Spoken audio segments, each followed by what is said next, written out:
सफेद मोतियाबिंद या कैटरैक्ट को लेके हमारे मन में काफी सारे सवाल होते हैं, काफी सारे क्वेश्चंस होते हैं और कई बार हम वो बहुत सारे क्वेश्चंस को लिमिटेड ओपीडी टाइम में पेशेंट्स तक कन्वे भी नहीं कर पाते हैं।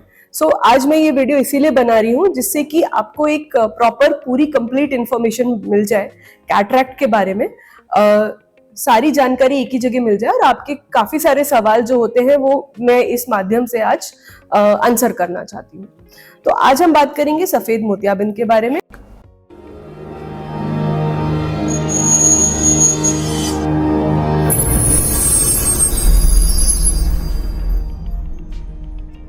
नमस्ते, मैं हूं डॉक्टर त्रिशा अग्रवाल और आप देख रहे हैं आई हेल्थ फॉर यू। सो जैसे कि आप सभी को पता है कि कैटरैक्ट या सफेद मोतियाबिंद बेसिकली हमारी आंख में जो नेचुरल लेंस होता है उसमें धुंधलेपन को सफेद मोतियाबिंद या कैटरैक्ट कहा जाता है। अब वैसे तो मोतियाबिंद यूजुअली कहते हैं कि 50 से 60 साल की उम्र के बाद ही होता है, बट कई बार ऐसे कारण बनते हैं जिसमें मोतियाबिंद छोटे बच्चों में भी बन सकता है, एडोलेसेंट्स में भी बन सकता है और इवन यंग एडल्ट्स में भी बन सकता है। तो मोतियाबिंद एक्चुअली तो किसी भी उम्र में हो सकता है। सो जब अगर बच्चों में होता है तो उसको इन्फेंटाइल कैटरैक्ट बोलते हैं। कई बार अगर आंख में चोट लग जाती है तो उसकी वजह से भी मोतियाबिंद बन जाता है, जिसको ट्रॉमेटिक कैटरैक्ट बोलते हैं। बहुत सारी बार हमको कुछ मेडिसिन हम लेते हैं, उन मेडिसिन की वजह से भी हमको आंखों में मोतियाबिंद बन सकता है। अगर हम लंबे समय तक स्टेरॉइड्स लें या डायलिसिस पे हो या कुछ मेडिकेशंस चलें तो उनसे भी हमको मोतियाबिंद हो सकता है।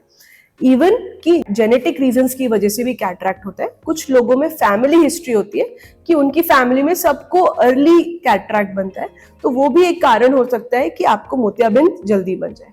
तो कहने की बात यह है कि मोतियाबिंद किसी भी उम्र में हो सकता है और यूजुअली 50 या 60 साल की उम्र के बाद ही देखा जाता है।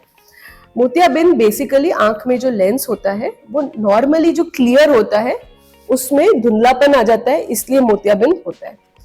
और मोतियाबिंद के लक्षण क्या होते हैं?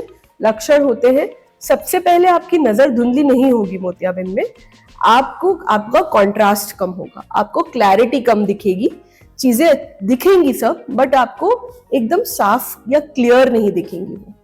अगर रात में जा रहे हैं तो सामने की लाइट्स बहुत ज्यादा आंख पे पड़ेंगी, ये भी एक साइन होता है मोतियाबिंद का। तो क्लैरिटी कम होना, क्लाउडीनेस होना, कॉन्ट्रास्ट कम होना, ये सब कारण होते हैं। अब पहले ये कहा जाता था कि अभी वेट करिए, मोतियाबिंद पकने दीजिए, फिर ऑपरेशन करेंगे। बट अब क्योंकि हमारे पास लेटेस्ट टेक्नोलॉजी है, दूसरी बात अब हमारा लाइफस्टाइल बहुत एक्टिव हो गया है। अब 50 साल की उम्र में भी हम सब चीजें करते हैं, आउटडोर, इंडोर, ऑफिस वर्क, तो हमको एकदम क्रिस्प एंड क्रिस्टल विजन चाहिए। इसलिए अब हम वेट नहीं करते पूरा मोतियाबिंद पकने का, बिकॉज जो एडवांस टेक्नोलॉजीज से हम आजकल कैटरैक्ट सर्जरी करते हैं उसमें यदि हम मोतियाबिंद के स्टार्ट होने के बाद ही कैटरैक्ट करें तो हमारी रिकवरी भी फास्टर होती है, हीलिंग भी फास्टर होती है और हमारे पास बहुत सारे ऑप्शंस होते हैं लेंसेज के भी जो हम अपनी आंख में डाल सकते हैं। तो मोतियाबिंद करने का सही समय क्या है? मोतियाबिंद ऑपरेशन का सही समय क्या है? अब हम यही कहते हैं अपने मरीजों को कि यदि आपको ऐसा लगता है कि आपकी लाइफ में कोई हिंड्रेंस आ रही है, आप अपनी नॉर्मल लाइफस्टाइल नहीं जी पा रहे हैं मोतियाबिंद की वजह से, कैटरैक्ट की वजह से, तो यह एक सही समय है मोतियाबिंद ऑपरेशन करने का। क्यों? क्योंकि मोतियाबिंद जो है अगर आप अर्ली स्टेजेस में करेंगे तो आपकी रिकवरी फास्टर होगी और हम पूरा मोतियाबिंद पकने का वेट नहीं करते हैं। मोतियाबिंद मुख्यतः 2 प्रणालियों से आजकल किया जाता है। एक तो फेको इमल्सिफिकेशन, जिसको MICS भी बोलते हैं, एंड सेकेंड होता है small incision cataract surgery, SICS, जिसको हम जब मोतियाबिंद बहुत ज्यादा पक जाता है या हार्ड हो जाता है या कुछ स्पेसिफिक इंडिकेशंस जैसे चोट के कारण अगर मोतियाबिंद होता है तो उसमें हमको कई बार करना पड़ता है। बट मोस्ट कॉमनली 90 to 95% में हम फेको इमल्सिफिकेशन या MICS सर्जरी से मोतियाबिंद ऑपरेशन करते हैं। मोतियाबिंद ऑपरेशन में MICS में हम आंख में एक बहुत ही छोटा कट बनाते हैं जिसको 2.2 mm का कट बोलते हैं और उस 2.2 mm के कट से हम आंख के अंदर एंटर करते हैं।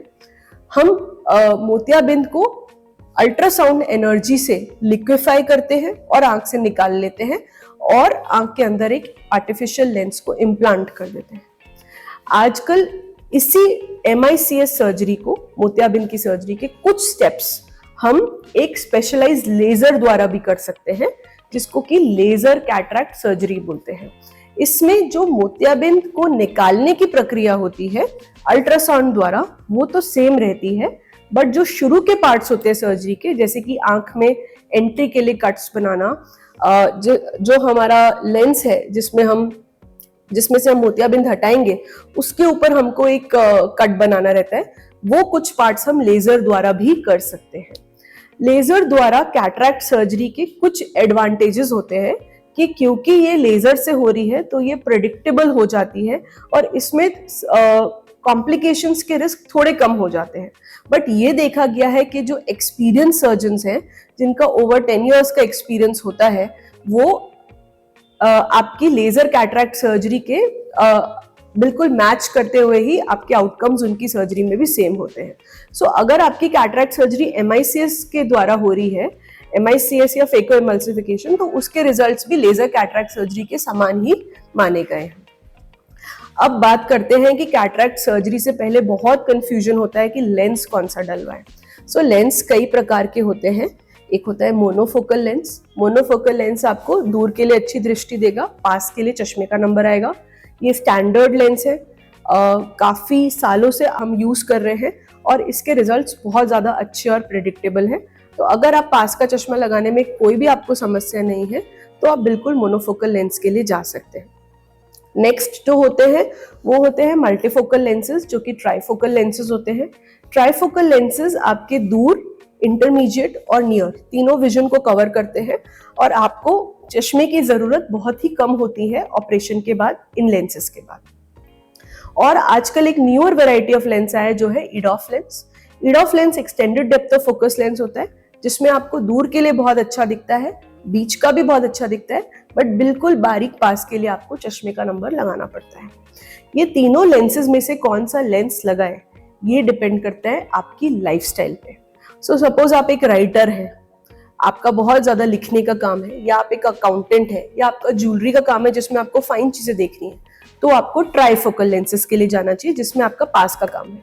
बट सपोज कि आपको सिस्टम का बहुत ज्यादा काम है, कंप्यूटर्स का बहुत ज्यादा काम है, या आप आउटडोर स्पोर्ट्स खेलते हैं, वो आपको बहुत है, आपका एक्टिव लाइफस्टाइल है, या आप रनिंग करते हैं, मैराथन दौड़ते हैं, तो इसमें आपको फिर EDOF लेंसेज के लिए जाना चाहिए, एक्सटेंडेड डेप्थ ऑफ फोकस के लिए, बिकॉज इसमें आपका कॉन्ट्रास्ट, क्लैरिटी सब कुछ बहुत अच्छा रहेगा और मैक्सिमम काम आप विदाउट ग्लासेस कर पाएंगे।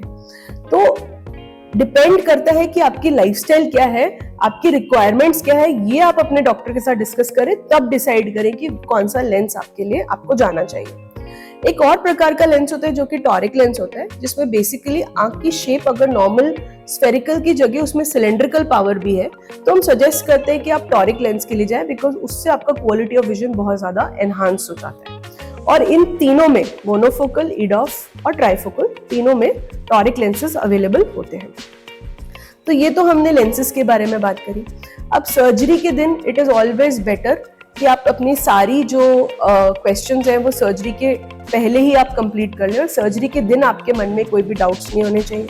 उस दिन हम आपको कुछ ड्रॉप्स डाल के आने को बोलते हैं, हेड वॉश करके आए, अपनी जो भी आप मेडिसिन लेते हैं बाकी डिजीजेस के लिए वो ले लीजिए, और अपने फिजिशियन से फिटनेस ले लीजिए कि आप कैटरैक्ट सर्जरी करवा सकते हैं कि नहीं।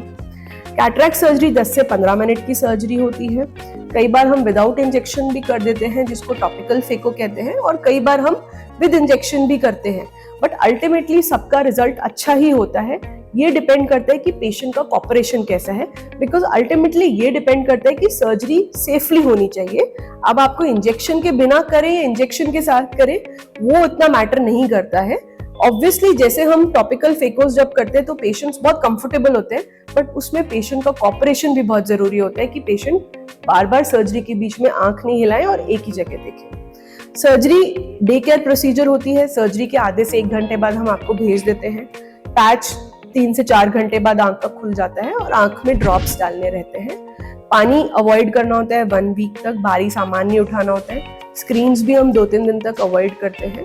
तो ये ग्रॉसली मैंने सारी चीज़ें आपको कैटरैक्ट सर्जरी के बारे में आज बताई हैं।